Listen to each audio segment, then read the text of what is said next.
வணக்கம். செல்வகுமாரின் அதிகாலை வானிலை ஆய்வறிக்கை. அதிகாரப்பூர்வ வானிலை அறிக்கைக்கு இந்திய வானிலை ஆராய்ச்சித்துறை அறிக்கையை பார்க்கவும். 2025 செப்டம்பர் 11 வியாழக்கிழமை அதிகாலை நிலவர வானிலை பதிவு. நேற்றைக்கு செப்டம்பர் 10 மாலை இரவிலும் நள்ளிரவு அதிகாலையிலும் ஆங்காங்கே நல்ல மழைப்பொழிவை கொடுத்திருக்கிறது.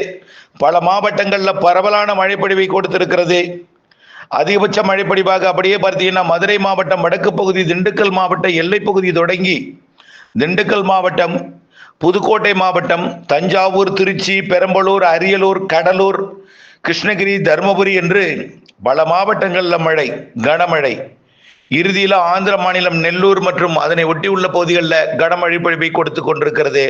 இந்த அதிகாலை நேரத்தில் நேற்றைய மழைப்பொழிவு 10 சென்டிமீட்டருக்கு மேல் பல இடங்கள்ல இருக்கிறது. கிராமப்புறங்களில் பரவலான மழைப்பொழிவு 8 சென்டிமீட்டருக்கு மேல் பல இடங்களில், இன்னும் பல இடங்களில் இருக்கிறது என்பதை தெரியப்படுத்த விரும்புகிறேன். கிடைக்கப்பட்ட தகவலின் அடிப்படையில் அரியலூர் மாவட்டம் Kuruvadi 60 millimetre, Thirumanur 30 millimetre, T Palur 24 millimetre, Ariyalur taluka அலுவலகம் 13 மில்லிமீட்டர், சுத்தமல்லி அணை 13 மில்லிமீட்டர், ஆண்டிமடம் 10 மில்லிமீட்டர். அடுத்தபடியாக செங்கல்பட்டு மாவட்ட மழைப்பொழிவு கிடைக்கப்பெறவில்லை. அங்கு நல்ல மழைப்பொழிவு நேற்றைக்கு தாம்பரம் அதன் சுற்று வட்டார பகுதி எல்லாமே அது கிடைக்கப்பெறவில்லை. அடுத்தபடியாக Chennai Madipakkam 40 millimetre, Paris Corner 37 millimetre. அடுத்தபடியாக வேளச்சேரி 28 மில்லிமீட்டர், ஐஸ்கோஸ் 12 millimetre, Adyar 12 millimetre, Chennai Central 10 millimetre, Kasimedu, Tondiarpet, Narayanapuram ஏரி இங்கெல்லாம் மழைப்பொழிவு தான். அடுத்தபடியாக கோயம்புத்தூர், கடலூர் மாவட்ட மழைப்பொழிவு கிடைக்கப்பெறவில்லை. கடலூர் மாவட்டத்தில் நேற்றைக்கு நல்ல மழை பொழிந்திருக்கிறது, கனமழையெல்லாம் கிடைக்கப்பெறவில்லை. தருமபுரி மாவட்டம் பெண்ணாகரம், அதாவது Hogenakkal forest TB 52 millimetre, Palacode 41 millimetre, Marandahalli TB 29 millimetre, மேலும் Pappireddipatti 17 millimetre, Dharmapuri 15 millimetre, Palacode cooperative sugar mill மற்றும் அரூரும் மழை. அடுத்தபடியாக திண்டுக்கல் மாவட்டம் மழைப்பொழிவு கிடைக்கப்பெறவில்லை.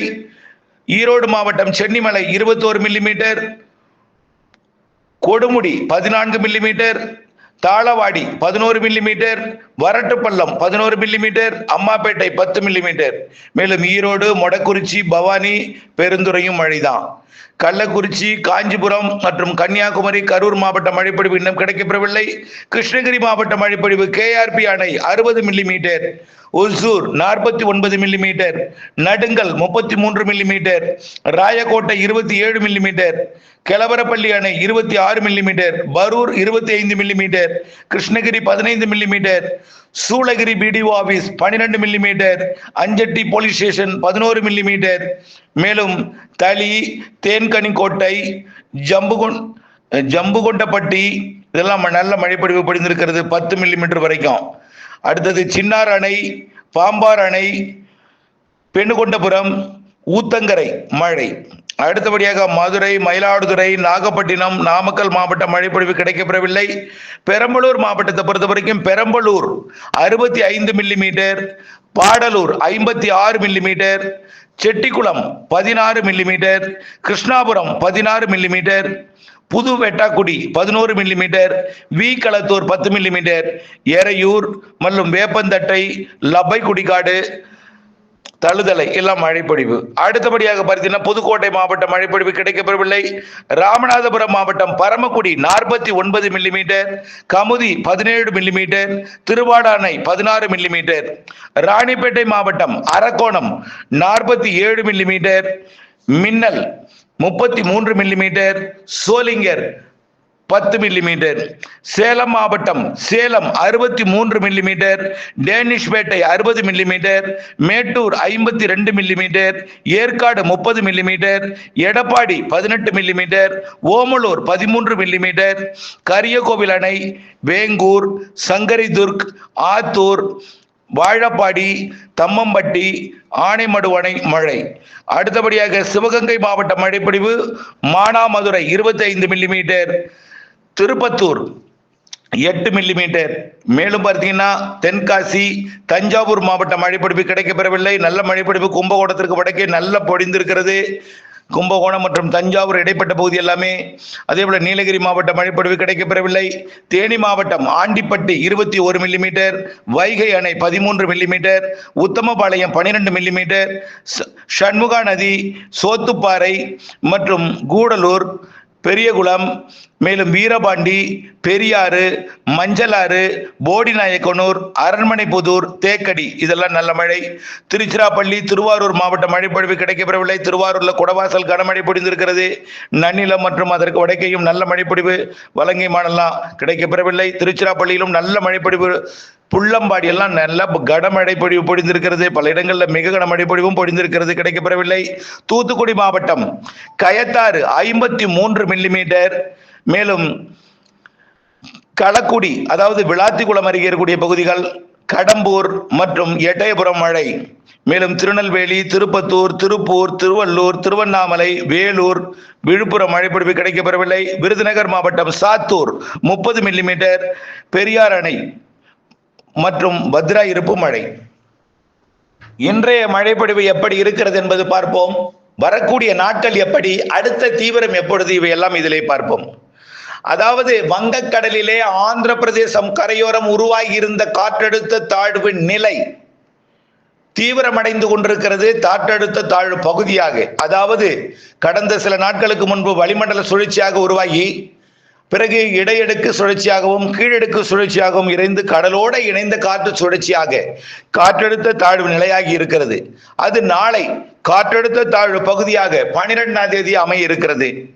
தற்பொழுது இருக்கக்கூடிய வானிலை அமைப்பை பார்த்தீங்கன்னா, இரு காற்று இணைவு, அதாவது வெப்ப நீராவியும் குளிர்விக்கும் குளிர்காற்றும் இணையும் இடம் பெரும்பாலும் இன்றைக்கு வடகடல் ஓரம், ஆந்திர எல்லையோரம் மற்றும் டெல்டா உள்ளிட்ட கிழக்கு கடல் ஓரம் மழை வாய்ப்பு பிரகாசமாக இருக்கிறது. இன்றைக்கு காலையில நெல்லூர் மற்றும் அதன் சுற்றுவட்டார பகுதிகளில் ஆந்திர பகுதியில் பொழிது கொண்டிருக்கூடிய மழை சென்னை, திருவள்ளூர், செங்கல்பட்டு, காஞ்சிபுரம், ராணிப்பேட்டை போன்ற பகுதிகளுக்கு மேகமூட்டத்தை கொடுத்து கொண்டிருக்கும். இந்த மேகமூட்டம் படிப்படியாக விலகி வெயில் வந்துவிடும். இது காலையில் மழையை தராது, விலகிவிடும். பிறகு மீண்டும் வெயில் வந்து வெப்பம் உயர வடக்கிலிருந்து வெப்ப நீராவி, அதாவது குளிர்காற்றாக இமயமலை பகுதியிலிருந்து பாகிஸ்தான் எல்லையோரத்திலிருந்து காற்றை ஈர்க்க, அந்த காற்று தமிழ்நாட்டின் ஆந்திர பிரதேச எல்லையோர மாவட்டங்கள் வழியாக நுழைந்து வங்கக்கடல் ஓரம் டெல்டா வழியாக வங்கக்கடலில் இறங்க வரும்பொழுது வெப்பத்தால் லேசாகி மேலிருந்து வரக்கூடிய நீராவியை மேற்கு காற்று, பாலக்காட்டு கணவாயிலிருந்து இன்றைக்கு மேற்கிலிருந்து வரக்கூடிய காற்று குளிர்வித்து இன்றைக்கு மேற்கு மாவட்டங்கள்ல மழை மேகங்கள் உருவாகும். மதியமே மேகங்கள் உருவாகும்.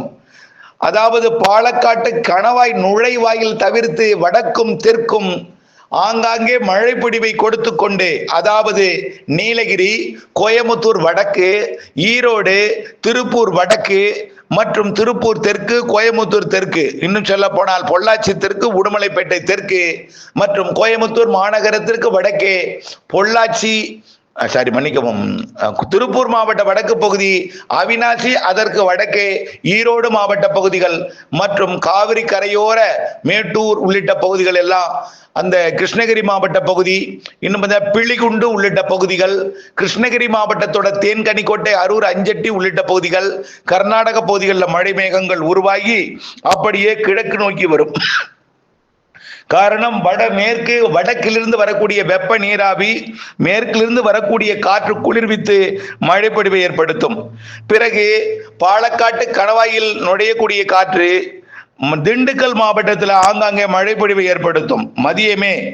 மதியம் அல்லது ஒரு 2:30 மணியிலிருந்து 3-4 மணிக்கெல்லாம் திண்டுக்கல் மாவட்டத்திற்கும் மதுரை மாவட்டத்திற்கும் தேனி, விருதுநகர் மற்றும் தென்காசி, திருநெல்வேலி, கன்னியாகுமரியில் ஒரு சில இடங்கள், தூத்துக்குடியில் ஒரு சில இடங்கள் மற்றும் விருதுநகர் மாவட்ட கிழக்கு பகுதியில் கொஞ்சம் கூடுதல் பரப்பிலே, ராமநாதபுரம் உள்பகுதி, மதுரை, விருதுநகர் இடைப்பட்ட பகுதியில் நல்ல மழைப்பொழிவை கொடுத்து கொண்டு, ராமநாதபுரம் வடக்கு பகுதி, மேற்கு பகுதி, அதாவது விருதுநகர் மாவட்ட சிவகங்கை மாவட்ட எல்லை பகுதிகளில் நல்ல மழைப்பொழிவை கொடுத்து கொண்டு அது மதுரை வடக்கு பகுதி வழியாக திண்டுக்கல் மாவட்ட பகுதி வழியாக புதுக்கோட்டை, சிவகங்கையோட புதுக்கோட்டை, காரைக்குடி மற்றும் அதே போல ஆவுடையார் கோவில், அறந்தாங்கி போன்ற பகுதிகளுக்கு நல்ல மழைப்பொழிவை சிவகங்கை மாவட்டத்திற்கும் புதுக்கோட்டை, மதுரை மாவட்ட வடக்கு பகுதி, திண்டுக்கல் மாவட்ட பகுதிகளுக்கு கொடுத்து கொண்டு அது டெல்டா மாவட்டத்திற்கு இன்று மாலை மழைப்பொழிவை கொடுப்பதற்கு சாதகம் தெரிகிறது.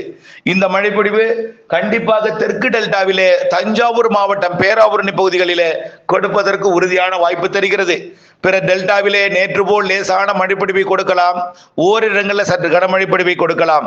ஆனால் உறுதியாக திருச்சி மாவட்டத்தின் தெற்கு பகுதி, திருச்சி மாநகர் பகுதி, திருச்சி வடக்கு பகுதி, துறையூர், உப்பிலியபுரம், தாத்தையாங்கார்பேட்டை பகுதி, நாமக்கல், கரூர் மற்றும் சேலம் மற்றும் தருமபுரி, கிருஷ்ணகிரி மாவட்ட பகுதிகள் பொழிந்து அப்படியே கள்ளக்குறிச்சி, விழுப்புரம், கடலூர், அரியலூர், பெரம்பலூர், மயிலாடுதுறை மற்றும் தஞ்சாவூர் மாவட்டத்தோட வடக்கு பகுதி, காவிரி கரையோர பகுதி, அரியலூர் மாவட்ட எல்லை பகுதி மற்றும் மயிலாடுதுறை மாவட்டத்தின் பெரும்பாலான பகுதிகள், கடலூர் மாவட்ட எல்லையோர மயிலாடுதுறை மாவட்ட பகுதியில் நல்ல மழையும், கடலூர், கள்ளக்குறிச்சி, விழுப்புரம், புதுச்சேரி போன்ற பகுதிகளுக்கு கனமழை பொழிவை கொடுத்து கொண்டு பிறகு நள்ளிரவிற்குள் சென்னை, திருவள்ளூர், காஞ்சிபுரம், செங்கல்பட்டு, விழுப்புரம் மற்றும் திருவண்ணாமலை, திருப்பத்தூர், வேலூர், ராணிப்பேட்டை ஆகிய மாவட்டங்களுக்கு நல்ல மழைப்பொழிவை கொடுக்க போகிறது. புரிந்திருக்கும் என்று நினைக்கிறேன். 2:30 மணிக்கு உருவாகும் இடம் கேரள எல்லையோரம். பாலக்காட்டு கணவாய் தவிர்த்து அங்கே மேகம் உருவாகி கிழக்கே வந்துவிடும் திண்டுக்கல் மாவட்டத்திற்கு. அதில் இருந்து தொடங்கி டெல்டா வரை, மைசூர் தொடங்கி சென்னை வரை, அதே போல பெங்களூரு தொடங்கி திருப்பதி தாண்டி நெல்லூர் வரை, அதே போல தென் மாவட்டங்கள் மேற்கு தொடர்ச்சி மலை தொடங்கி வங்க கடலோரம் வரை. ஆனால் கடலிலே இருக்காது. கிழக்கு காற்று வருகைதான் மழை மேகத்தை கிழக்கையும் இருந்து மேற்கு நோக்கி கிழக்கில் தென்கிழக்கில் இருந்து மேற்கு நோக்கி தள்ளி உள்பகுதியில் நல்ல மழைப்பொழிவை கொடுக்கும். ராமநாதபுரம் உள்பகுதி, தூத்துக்குடி உள்பகுதி, சிவகங்கை மாவட்ட பகுதி, புதுக்கோட்டை மற்றும் டெல்டாவின் உள்பகுதிகளுக்கும் நல்ல மழைப்பொழிவை கொடுத்து கொண்டு வடக்கு மாவட்டங்களுக்கு நல்ல சிறப்பான ஒரு மழைப்பொழிவை இன்றைக்கு கொடுக்கும். நாளை 12ஆம் தேதி வெள்ளிக்கிழமை என்ன ஆக போகிறது என்று பார்த்தீங்கன்னா, வங்கக்கடலில் நிலை கொண்டிருக்கூடிய தாழ்வு பகுதியாகி தீவிரமடைந்து காற்றை கூடுதலாக இருக்கும். இதன் காரணமாக பாலக்காட்டு கணவாய் மற்றும் மைசூரு, ஆரியங்காவு கணவாய், அதாவது செங்கோட்டை, குற்றாலம் மற்றும் ஆரல்வாய்மொழி கணவாய் வழியாக கூடுதல் காற்றை ஈர்க்க தொடங்கும் என்பதனால ஒற்றை காற்று, குளிர்விக்கும் காற்று மட்டும் வரும். வெப்ப நீராவி வந்து சென்னை உள்ளிட்ட வடகடலோரத்திலே சந்திப்பை ஏற்படுத்தும். 12ஆம் தேதி அதாவது புதுச்சேரிக்கு வடக்கே மட்டும் சந்திப்பை ஏற்படுத்தி கொண்டு புதுச்சேரிக்கு வடக்கே மழைப்பொழிவை கொடுக்கும். கண்டிப்பாக சென்னை, திருவள்ளூர் மற்றும் ராணிப்பேட்டை மாவட்டத்திற்கு மழைப்பொழிவை நாளைக்கு கொடுக்குமே தவிர பெரிய அளவிலே நாளை 13ஆம் தேதி, இன்றைக்கு அதாவது 12ஆம் தேதி 13ஆம் தேதி அதிகாலையில் இருக்காது. ஆனால் ஆந்திர பிரதேசம், தெலுங்கானாவிற்கு மிக கனமழை பொழிவு தெரிகிறது. அதீத மழைப்பொழிவெல்லாம் தெலுங்கானா, ஆந்திர பிரதேசம், மகாராஷ்டிராவிற்கு தெரிகிறது. 13ஆம் தேதி சனிக்கிழமை அந்த நிகழ்வு உள்ளே நகரும் பொழுது, சற்று செயலெடுக்கும் போது, பரப்பில் விரியும் பொழுது சென்னை உள்ளிட்ட ஆந்திர எல்லையோர மாவட்டங்களுக்கு மழைப்பொழிவை கொடுக்கும். அதனாலதான் சொல்றேன், இன்னைக்கு ஒரு நாள் தான் நல்ல மழை வாய்ப்பு இருக்கு. நாளை 12ஆம் தேதி, மறுதினம் 13ஆம் தேதி, 14ஆம் தேதி 3 நாளும், 14ஆம் தேதி ஆகிய 4 நாளும், 12, 13, 14, 15ஆம் தேதியும் மழை வாய்ப்பு குறைவு. 15ஆம் தேதி கூட இது கர்நாடக பகுதி, மன்னிக்கவும், வடக்கு கர்நாடகா மற்றும் கோவா, மகாராஷ்டிரா வழியாக அந்த நிகழ்வு கடந்து செயலிழந்து அரபிக்கடலிலே மகாராஷ்டிரா அருகே, மும்பை அருகே இறங்கி சூரத் மற்றும் மும்பை உள்ளிட்ட பகுதிகளுக்கும், நாசிக் உள்ளிட்ட பகுதிகளுக்கும் 15ஆம் தேதி நிறைய மழைப்பொழிவை கொடுத்து கொண்டு செயலெடுக்கும். அதே வேளையில 15ஆம் தேதி திங்கட்கிழமையிலிருந்து அடுத்த சுற்றின் மழைப்பொழிவு வெப்ப சலனம் காரணமாக தொடங்கும்.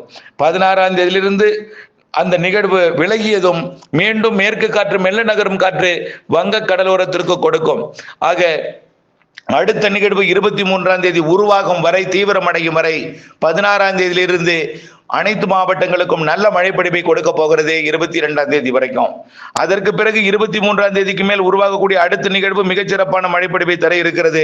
அது ஒரு பக்கம் இருக்க, வரக்கூடிய நாட்களிலே இன்றைக்கு ஒரு நாள் நல்ல மழை வாய்ப்பு தெரிகிறது பரவலான பெரும்பாலான மாவட்டங்களிலே.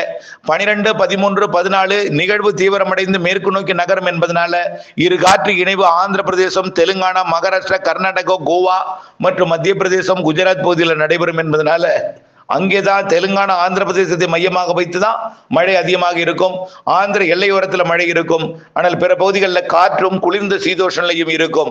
மேற்கு காற்று, அதாவது பாலக்காட்டு கடவாயில் நுழைந்து வரக்கூடிய சரியாக சொல்லப்படல் ஆடிக்காற்று என்று சொல்லக்கூடிய அந்த அளவிற்கு வெயிலும் இருக்கும். ஆனால் மேகமூட்டத்துடன் கூடிய வானிலை வட உள் மாவட்டங்கள் வடகடலோரம் எல்லாம் இருக்கும். அடுத்த மழை 16ஆம் தேதி என்பதை நினைவில் கொள்ளுங்கள். வானிலை ஆய்வறிக்கையுடன் இணைந்திருங்கள். வானிலை மாறுதல் அறிந்து, அப்டேட்ஸ் அறிந்து, துல்லியம் அறிந்து, திட்டமிட்ட வேளாண்மை செய்து லாபம் அடைந்திட அன்போடு கேட்டுக்கொள்கிறேன். நன்றி.